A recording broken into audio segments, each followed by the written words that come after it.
This is the FYI on Youth Ministry, a youth ministry podcast from the Fuller Youth Institute. This season, we are focusing on the 5 ways we can cultivate a faith that goes beyond youth group with our students.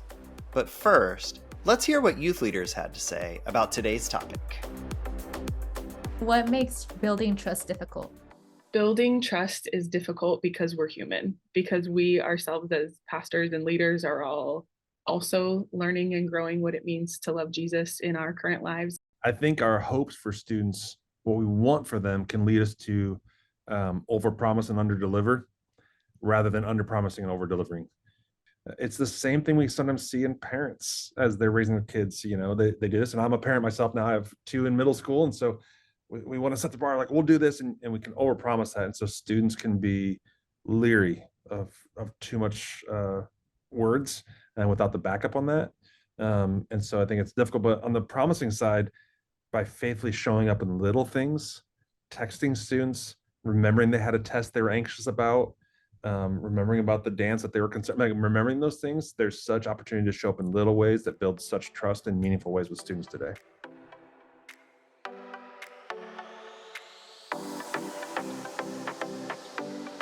Hello, everyone. This is the FYI on Youth Ministry, and I am Giovanni Panienda. I am the social media lead at the Fuller Youth Institute. Yeah, and I'm Kara Powell. I'm the executive director of the Fuller Youth Institute and the chief of leadership formation at Fuller Seminary. And I am so excited and eager for this conversation that we're going to have today, talking about cultivating trust.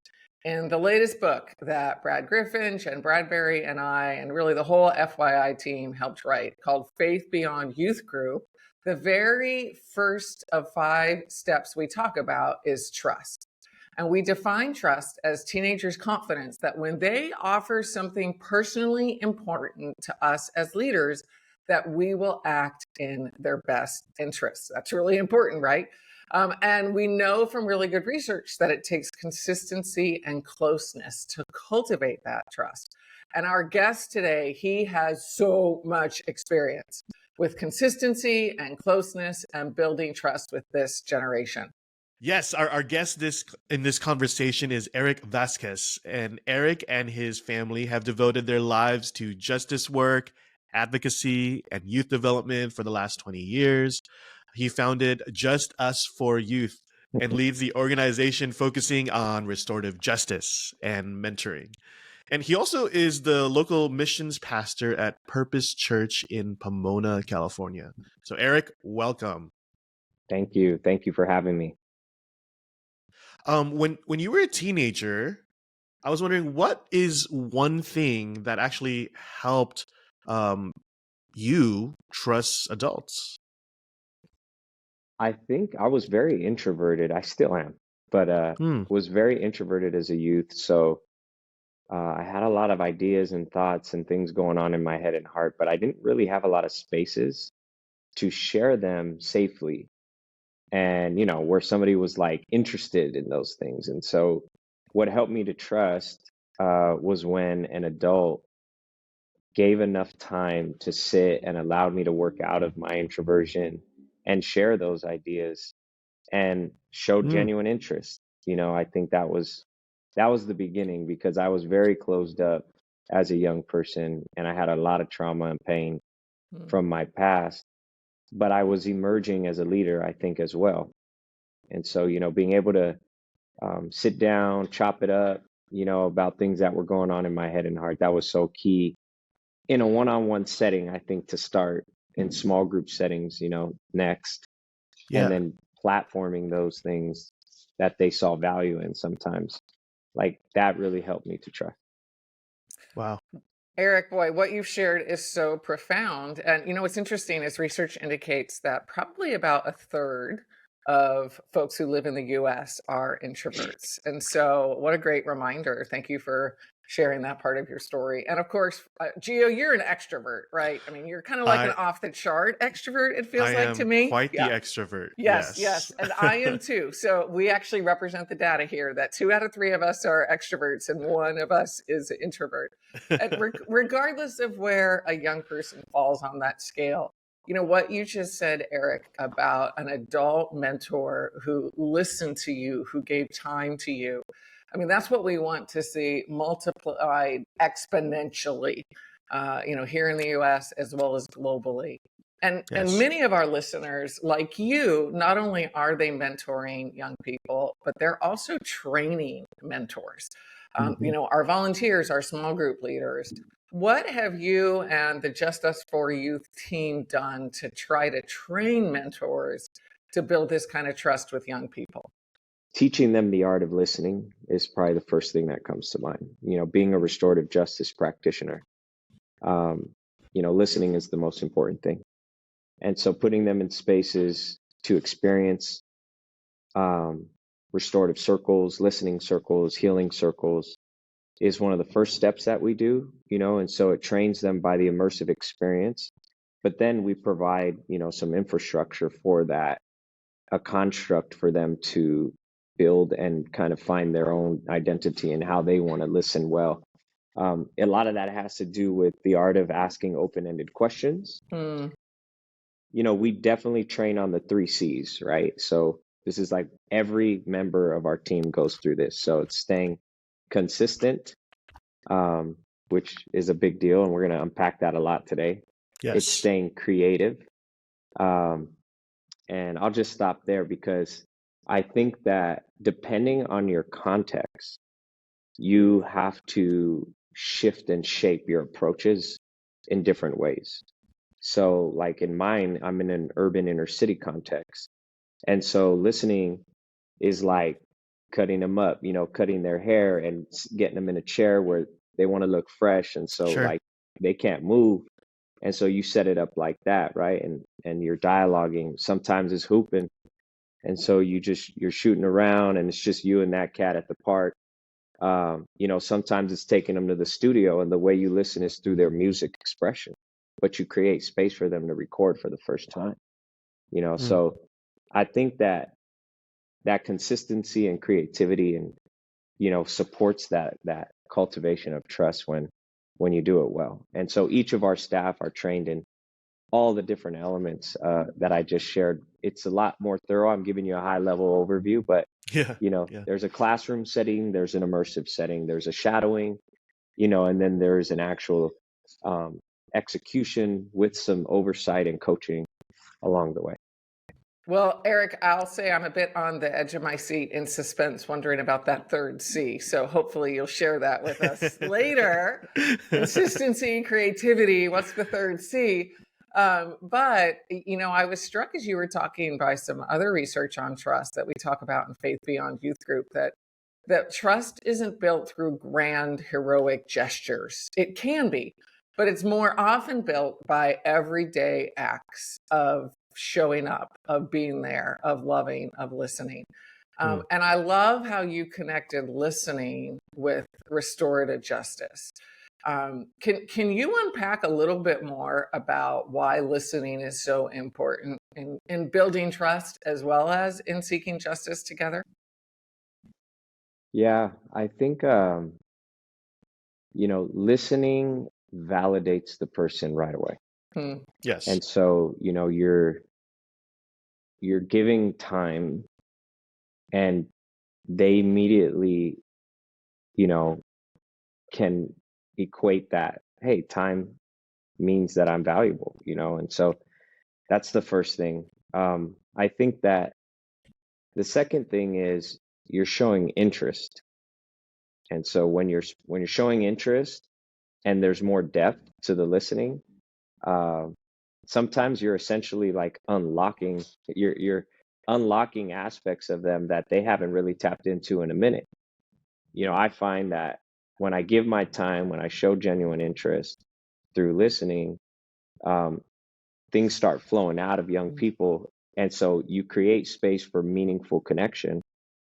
And that's when those aha moments happen. You're right. It's not in the grandeur. It's not in the big things. Those things help. Like an example would be, I bury, one of their family members, and so I'm there in a critical moment. But the other example is just I scooped you up after school and we went and got a burger, and that Sure. actually, you know, helped me pay a little bit better dues than the other one because Yeah. it's more frequent, it's less intense, and people can kind of essentially let their hair down and be themselves. I love that a lot. And for my context, it's not a burger, but it might be boba. Yeah. And I was gonna say enchiladas or like arroz, but yes. you know, So I serve at a Chinese Indonesian American church. One year we had an immigrant family just arrived from Indonesia, and I was trying to include their two students into our group, and one was able to adjust a lot easier than the other. The other one, the younger sister, she would come to church. She would not be in the group. I would constantly invite her in, but like she just, was content with just being out. But you are right with this consistency. One day, I, asked my students, hey, should we go hang out and get boba? And to my surprise, she actually said yes. So a whole bunch of us went to get boba. I got to sneak in a conversation with her. It was like one of the reasons why she didn't want to join with the youth group is because she felt her English was just so terrible that she didn't want to be made fun of, that she didn't want to even hear her own voice speaking English. And it took so much time, not just me, but the other students developing a relationship with her, and some volunteers. You are so right. Like it's important to be consistent. But I also do wonder though, because consistency and closeness, like it can be hard for a lot of youth workers to do that, especially when it's ultimately up to parents and the teens to engage in those youth ministry activities. So Eric, can you kind of give me an example of how Justice for Youth might foster consistency and closeness for teens who, well, they just might not be consistent in going to these programs? I mean, you're talking about uh, my world all day long. I do a lot of one-on-one mentoring, and I'm constantly trying to get the church, right? The Yeah. Big C church to understand, like, just because these youngsters don't come to the gatherings does not mean they're not a part of our church, right? Yes. And so, I mean, it's really simple, but it's profound, is I'm so aggressively consistent with everyday texting. And so, like, with a ton of my guys, like these youngsters, they don't talk to nobody, man. They'll block you out completely. And there's a lot of suspicion and Yes. walls up as to like, should I, do I even want this cat in my life? So I would say, like, right now, I'm texting a kid. I text him 15 times before I got a response, 15 days in a row. Wow. And I just said, hey, love you, bro. Thinking about you, praying for you, homie. Like, hit me when you can. 15 days, nothing. But 16th time, he's like, what up, E? Yeah. He's like, hey, I Wow. appreciate you, staying up with me. And I'm like, cool. And then it opened the door, right, to more frequent communication. So simple text communication. And it's not just with kids, it's actually with their parents too. Particularly with this story, Adam, when I wouldn't reach him, I'd be texting his parents, hey, let Adam know I'm thinking about him and praying for him. He's not responding to my text right now, but if you could just drop that on him. And so he's Wow. getting it from two ways. He's getting it from me with those ghost texts, and then he's getting it from moms saying, Yeah. hey, Eric's hitting me up asking about you. You're not responding. Are you okay? So Wow. that's one way. And then I think just, finding ways to connect. So I'm a little, I'm talking backwards, but you can imagine how we could do this today. I used to record myself on YouTube doing devotions. So when this youngster wouldn't come to the gathering, I would do devotion on YouTube. I would also have hip hop instrumental beats laid down, and I would read the scripture over hip hop beats, and then I'd send them an audio track. And Wow. so, like, those are ways, that I'm staying connected, keeping them connected to the word, keeping them connected to a sense of community, and then engaging the parents is a whole nother conversation, because as youth leaders, we do have a ministry to the parents, and depending on your context, that's going to look differently for each person. But the communication, in my opinion, has to be equally as aggressive, equally as consistent. And when you earn the trust of the family unit, you essentially earn the trust of the kid in time. Do you want to be better equipped to engage young people in your community? We offer 2-day workshops in cities around the country to help you and your team focus on what's most essential in discipling young people. You could stop guessing and grasping at trends and increase the impact of your ministry through research-based strategies. Let's hear what Tammy thought about the workshop. For me personally, this workshop, this Growing Young workshop, allowed the book that I read and continue to go back to. It made it a pop-up book. It made it accessible. It made it tangible. It made it easier to process. And doing it here gave me the opportunity now to go back to my team and really feel like I can lead it well there. I think one of the best parts of this workshop is that it wasn't this gigantic conference. It wasn't hundreds of people crammed in where people are just kind of skirting around from each other, but we were actually intentionally at small tables where we actually could have conversation and be honest and vulnerable with each other, pass on ideas, and I really loved that. We have 2 workshops coming up. The first is in the Seattle area on April 26th and 27th, and the second is in Fort Lauderdale, Florida on May 3rd and 4th. The workshops are great for teams from local churches, but you can also travel in for this regional workshop. We've had people travel from as far away as Australia. Woohoo! Shout out to all of our listeners in Australia. For all the registration details, go to fulleryouth.institute.org/workshop. We'll link it in the show notes. I want to go back to you texting the young person, 15 times and not hearing back. So on day 13, Eric, were you tempted to just not reach out? And, what if he had never gotten back to you? What do you do then? Is there ever a time that you just don't pursue in the midst of trying to build trust with young people? Yeah. I think when I get to 15, I probably say in my head, oh, they probably got another trap phone, and so they just switched it up. Yeah. In my context, it's the wrong number now, No, but joking aside, yes, there are times like when I'm assessing the specific young person that I'm trying to reach, space and respect is a big deal too in my community and in my cultures, the cultures that I serve. So, there are times where I'll end the pursuit by saying, it doesn't seem like you're in the space where you want to, kick it or spend some time, but I'm going to stay praying for you. You're on my prayer list. That's great. Here's a final scripture to just let resonate with you. And so when you're ready, I'm here.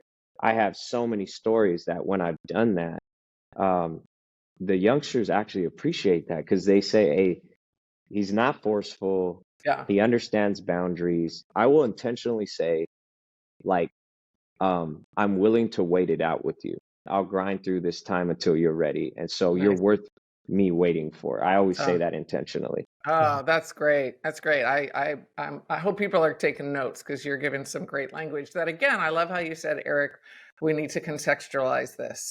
And, sometimes too, I find that the Holy Spirit, maybe a month or 2 later will bring that young person to my mind and I might reach out again.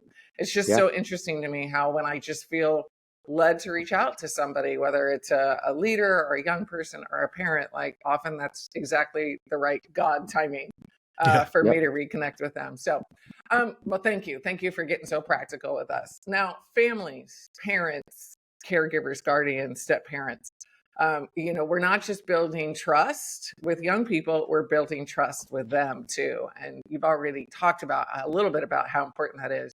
But can you share a little bit more about how Justice for Youth supports parents, and especially your TREE program, which I think is another great acronym: training, resourcing, educating, and empowering parents. Can you unpack that a little bit and help us know what we can do to also build trust with families? Yeah.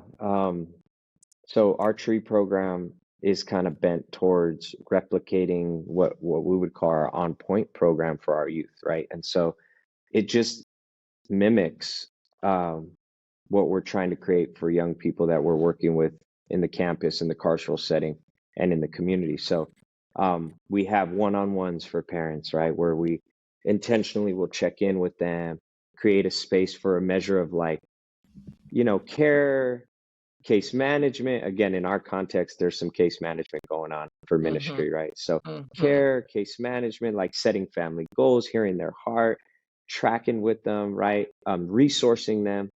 And then I think that we also create community for parents. Oh, And great. so as we're listening, we create groups for parents where they can share their lived experiences, understand that they're not alone in this, build friendships and their social groups, because a lot of the times we see parents struggling in isolation. And then the very last thing is we create opportunities for parents to do a few things: create memories with their children, serve their children and their communities, and then become an actually, an ingrained part of like what we do as leaders. So Okay. there's leadership opportunities too. Yeah. But it doesn't necessarily have to be in the traditional church context where like they're a volunteer on a Wednesday night, but there's leading other aspects of the ministry that they can contribute to, right? I think the best ministries that I've been a part of over the years have such a strategic approach towards reaching parents. So everything from our traditional parent meetings, but then there's ministry to parents, there's strong communication to parents.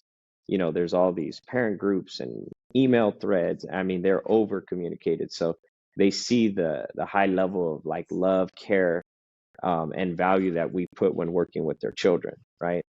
And then I think we curate, good leaders will curate experiences for parents that are contextualized.